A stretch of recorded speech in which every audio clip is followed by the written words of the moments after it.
local Wait, bookstore. you read erotica before you were 13 years old?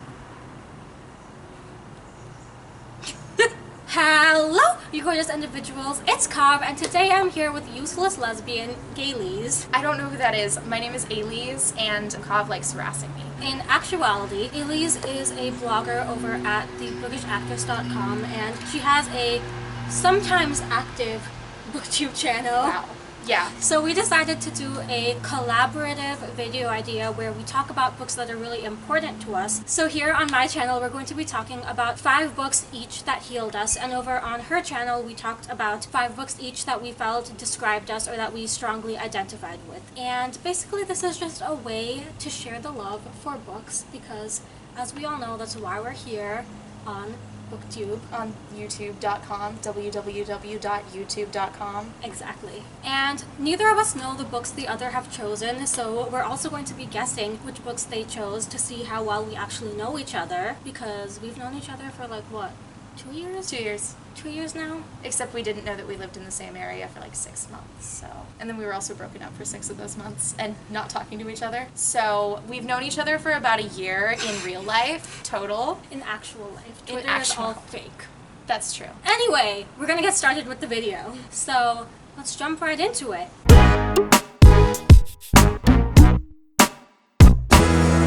So my first guess for one of Kav's books is going to be Queen of Air and Darkness by Cassandra Clare. You're not completely right, but you're half right. Did you just put the Mortal Instruments? I put the Shadowhunter Chronicles in its entirety. You can't. Okay, apparently you can do that. You can do that. It's fine.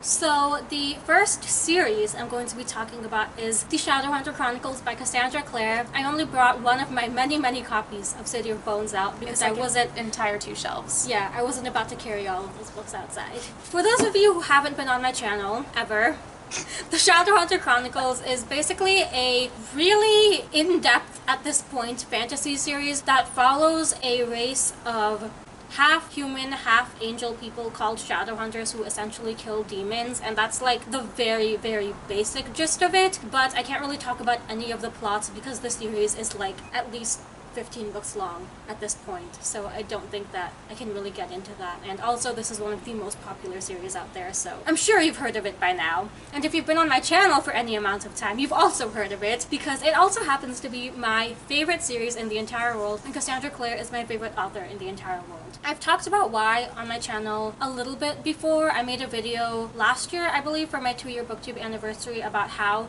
the series saved my life, and that's basically why it's a series that I picked that healed me, because it literally did save my life. Here's the thing. I went to a really crappy middle school. Like a really crappy middle school that... It was bad. Let's put it at that. I was bullied, and people were assholes, and I was a closeted lesbian who didn't realize I was a lesbian, and I thought I was straight. Things were not going well in my life. You thought you that were time. straight, things were not going well. Things were not going well in my life because I had to pretend to be someone I wasn't.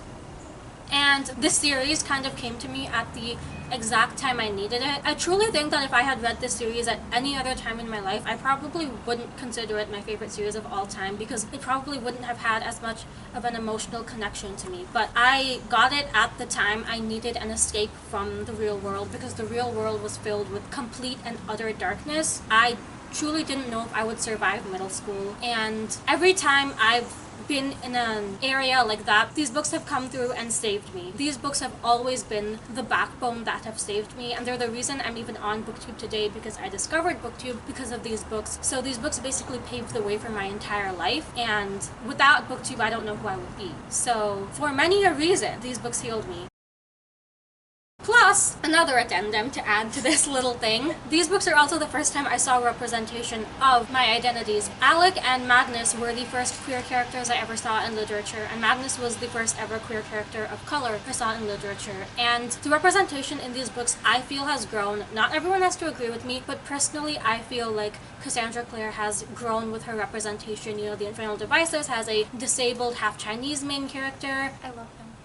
I love him too. The Dark Artifices has a trans woman of color, it has an autistic character, it has a demi-romantic character, it has a polyamorous relationship. She really snapped with that one. She did. Because of that, that makes the books even more special to me, because so much of what I do in the book community is campaign for representation and talk about the importance of representation. So though it should be the bare minimum for authors with privilege to represent underrepresented identities, many don't. So the fact that my favorite author makes it a priority to do that is really special to me, because it makes me feel like what I'm doing in the community is actually heard. So for many a reason, these books have a lot of meaning to me. Oh, also, fun fact, if any of you guys saw me in the last time I was on Kov's channel, if you're a true fan, that In was a video that was then deleted after we broke up. I was gonna not mention that part, but I actually said that I hated the Mortal Instruments, And now she loves the Infernal Devices. I still hate the Mortal Instruments, But but I you love the Infernal Devices. Devices. And also I loved the Dark Artifices. And I liked too. Red Scrolls of Magic. Yes. So I happen to agree wholeheartedly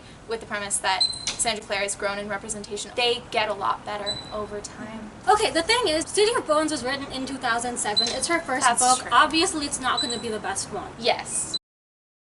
So my first guess for GAYLEEZ'S is Wild Beauty by Anna Marie McLemore. So my first book is Wild Beauty by Anna Marie McLemore. I know this is a huge plot twist to anyone who's been on my Goodreads account for more than like 10 seconds. This is one of my favorite books of all time. It was my favorite book in 2017 when I read it, out of a lot of really, really excellent favorite books of all Didn't you read, time. like 200 books that year? 220. Yeah. It is one of the best books I've ever read in my entire life. This is magical realism. It follows a group of sisters who can all make magic with flowers. They essentially have the magic to make flowers grow. They're all also queer and bisexual, and they're all in love with the same person. And she has her own secrets, and also a boy pops out of the ground. And I feel like this book isn't actually a good thing to just describe plot points from, because you can't. You can't. You really can't. You I don't can't. think I can describe this book on an objective level and make it sound like the most amazing thing in the entire world, but it kind of is. I think what I like so much about this book is that it's a book that essentially centralizes both victims of colonialism, and all of the main characters are also brown, and also queer characters. I really, really like both of the main romances in this book. I think they're both very magical. I mostly just love the main character's arc. She is essentially dealing with some kind of self-hatred, which is manifesting in her flower magic. The way this is handled is so wonderful and so beautiful. I really can't describe this book. I just know that the last 25% made me cry harder than anything I've ever read ever. I was on my bed at 2 a.m. crying so hard I could barely turn pages, and I love this book so much. Anna Marie McLemore is more talented than any of us have any right to expect from anyone, and more talented than any of us will ever be. I think we just all need to accept that, but also read this. It's really, really good. I would like to add on to this that I almost put Blanca y Roja by Anna Marie McLemore on my books that healed me list. I was gonna guess that. Hey, what's the next book that I can guess for healed me? I had things in mind for books that could heal you.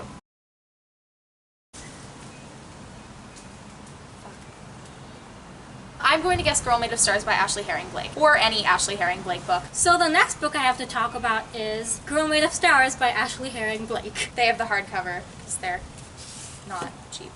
So we actually talk about this book in GAYLEEZ'S video on her channel. This book is about a main character whose twin brother is accused of raping one of her best friends. Basically, this book follows the story of 3 different best friends. There is the main character who is forced to confront her own past with sexual assault and rape because of this new accusation, the best friend who is raped, and then the main character's other best friend slash ex-girlfriend who is a genderqueer lesbian, which, same. Wow, I can't relate to having an ex-girlfriend who's a genderqueer lesbian at all.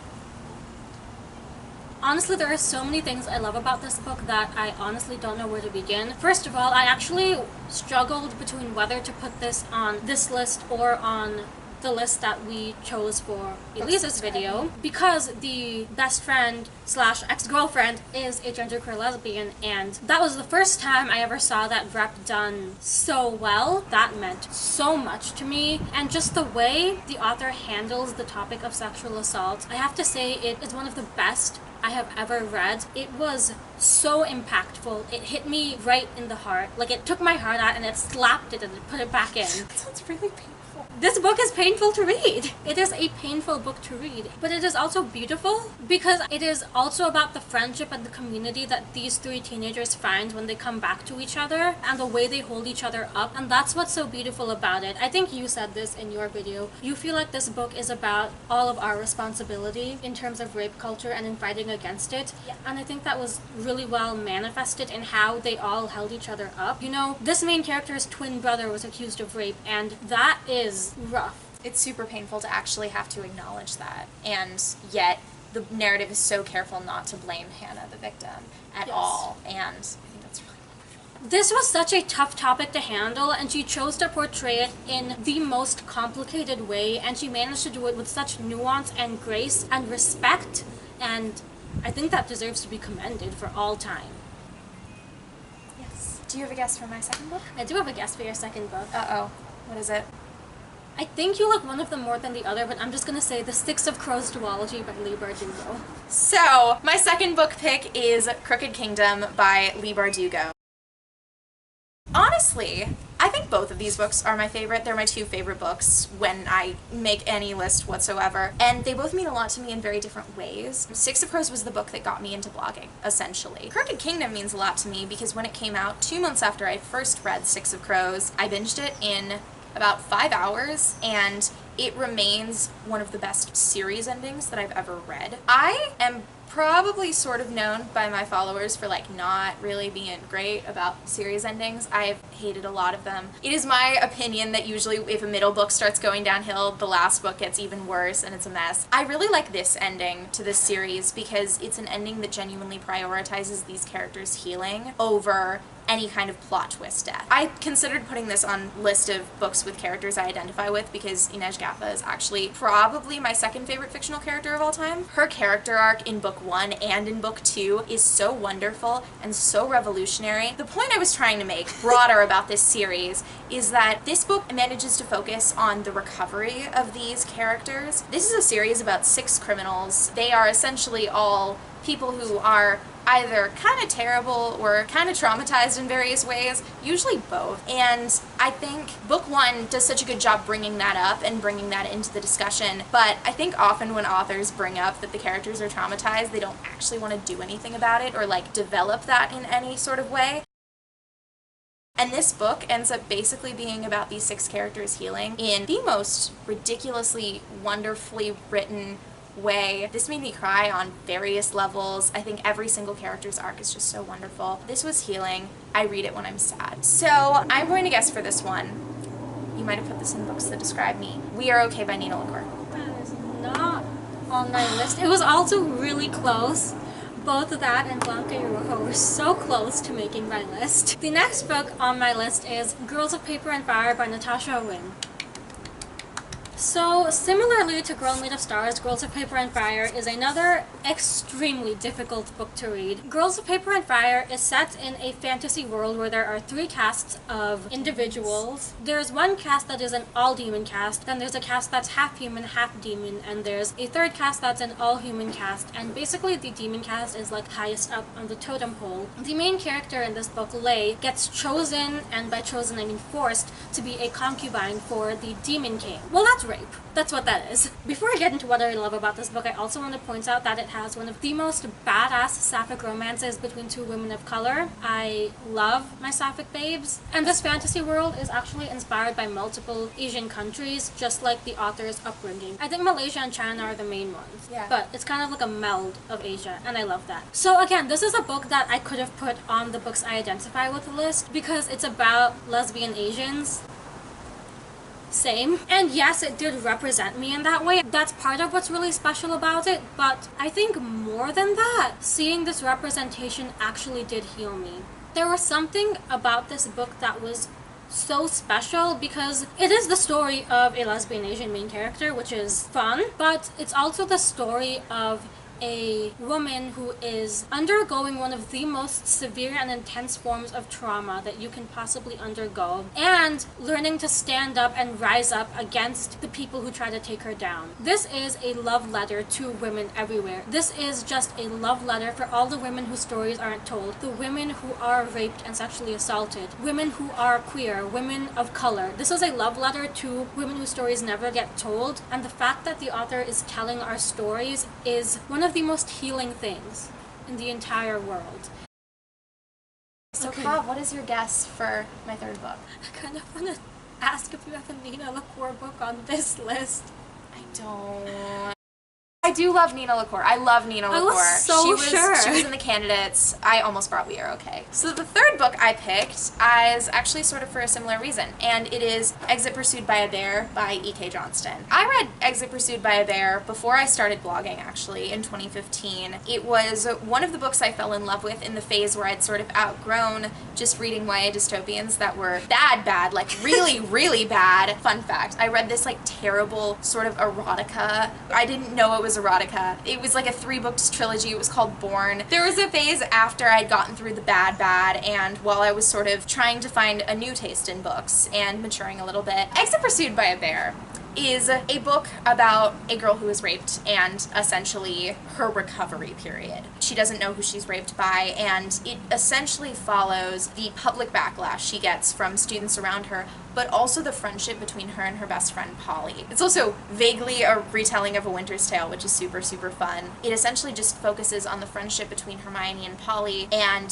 the way in which their friendship becomes the thing that helps Hermione heal and begin to get back her sense of self. I love this book. This meant a huge amount to me when I was 13 years old. No, I think I was 14. I think I was 14 when I read this. I knew I was queer. The side character, Polly, comes out as a lesbian during this book, and Hermione, the main character, doesn't think anything of still being her close friend, and they still like sleep on the same bed at sleepovers, and it's not weird because there's no reason for it to be weird. And that's something that current literature still struggles to portray in any sort of healthy way. I, as a 14-year-old, really, really needed to know that my good girlfriends weren't going to abandon me just because I came out to them. Yeah, this book is so good. This healed me and still heals me, and it is beautiful. Oh my god, do I have anything else to guess?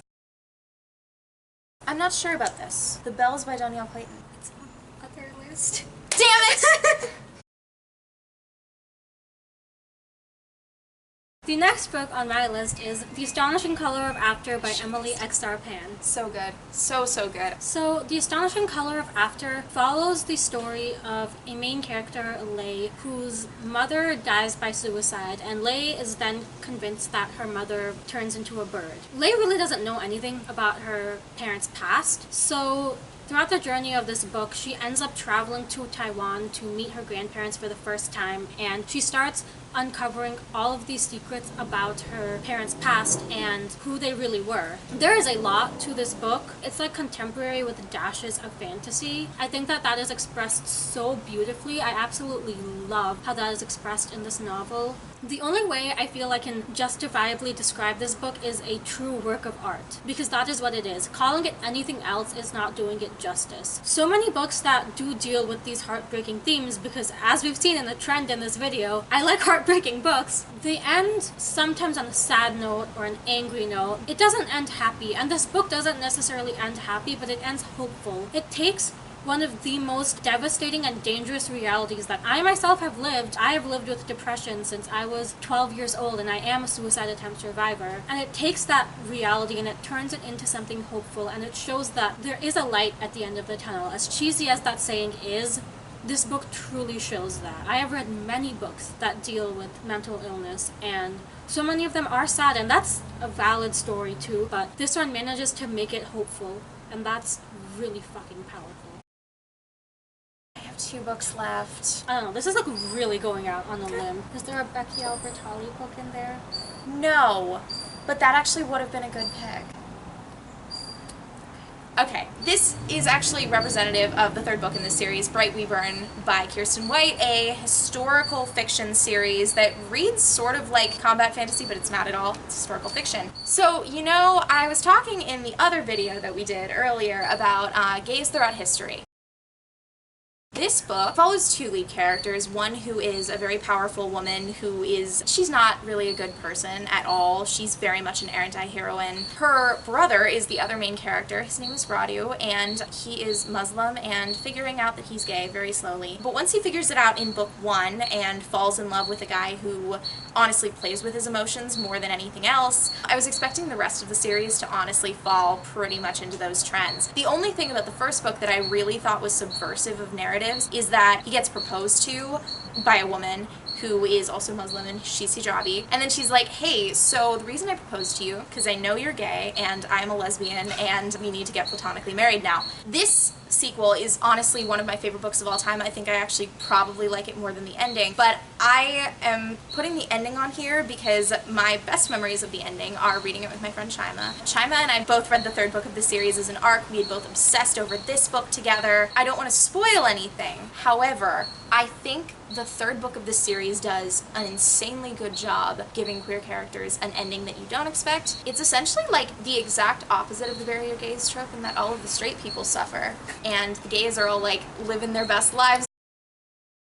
Chema and I both cried a lot and sent each other very long audio messages, and it remains one of my favorite reading experiences I've ever had. And also the book itself is just wonderful.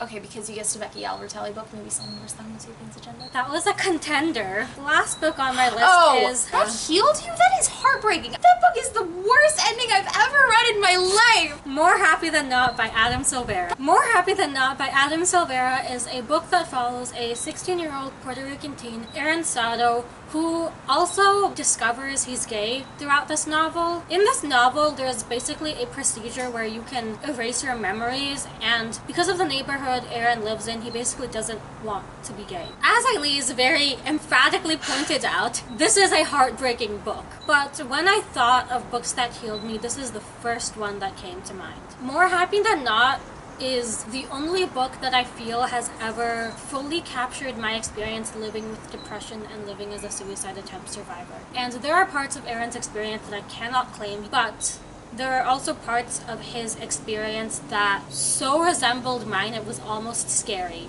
Aaron's journey in understanding he's gay is one of the most authentic I have ever read. The way he has to realize that that is his reality is so real for so many people. What I love about this book is how real it is. I feel that even though the ending is heartbreaking, my belief is that it actually exemplifies exactly what the title says. More Happy Than Not. This is a book about finding your path to happiness when the world around you is complete darkness. Living with depression for so long and having experienced multiple depressive episodes, I have had times where I have thought I was never going to be happy again. And this book is the only book that I feel has ever truly encompassed what it's like to feel that feeling. This book made me feel like I wasn't alone. It made me feel like I will achieve happiness and it won't come easily, but my story is not going to end. Because the end of this book isn't truly an end. It's a continuation on the journey Aaron is going to continue going on. Okay, I don't think Kava's gonna get my last one. Well, I have one that I was going to guess for your other list. Foolish Hearts by Emma Mills.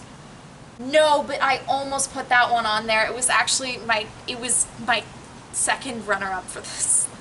I picked for this one Radio Silence by Alice Oseman. So Radio Silence by Alice Oseman is a book about two random kids at school who meet each other and become best friends. It's essentially about them running a podcast together and also their various other friends. It is very much a book about friendship and not about romance. There's one romance, but it's between side characters. It is one of the most wonderful books I've ever read. What I really like about this book is that it positions a really strong friendship as an important path to healing, which I think is something that when I read this book in December of 2017, I really, really needed to hear from YA Lit. I think really good friendships can actually be so transcendently important. Something that I've actually experienced this year that I didn't identify with at this point, but that I identify with now, is that I didn't date anyone this school year, but I got a lot closer to all of my good friends. I think that's actually been an experience that's been really good for me because I've found that most of the people I'm going to be talking to in college are people who I became close with essentially this year, and I think that friendship has played such a big part in me being happy at all this year. I think having a good support system, especially for things like, for example, parent issues can be so important and so wonderful, and I loved the way that was depicted by this book. One of the main characters of this is gay and asexual. One of them is bisexual. Two more of the main characters are bisexual. Biracial, right? Three are biracial. Three are biracial. It is a really wonderful book. Another thing that this book talks about a lot is one of the main characters is essentially very dedicated to studying rather than having friends, which is something that I sort of have been there, and it's not healthy or good. And I really love that this book posits a really solid friendship and doing things that you're actually passionate about as more important than just going to your college. I'm going to college, and I'm actually going to my top choice school. I'm going to my favorite place that I toured. I took a shot every time GAYLEEZ said that I would never be sober. This book is wonderful and amazing, and I love it so much. Well, on that note, we are done with this part of our collaboration, but there is a part 2 of our collaboration over on GAYLEEZ'S channel, Books That Describe Us, so definitely go check that one out as well. And I will leave all the links to where you can follow this useless lesbian down in the description below. She sometimes writes good blog posts. Thank you. That was the nicest thing anyone's ever said to me. I'm kidding. GAYLEEZ is actually a really good writer.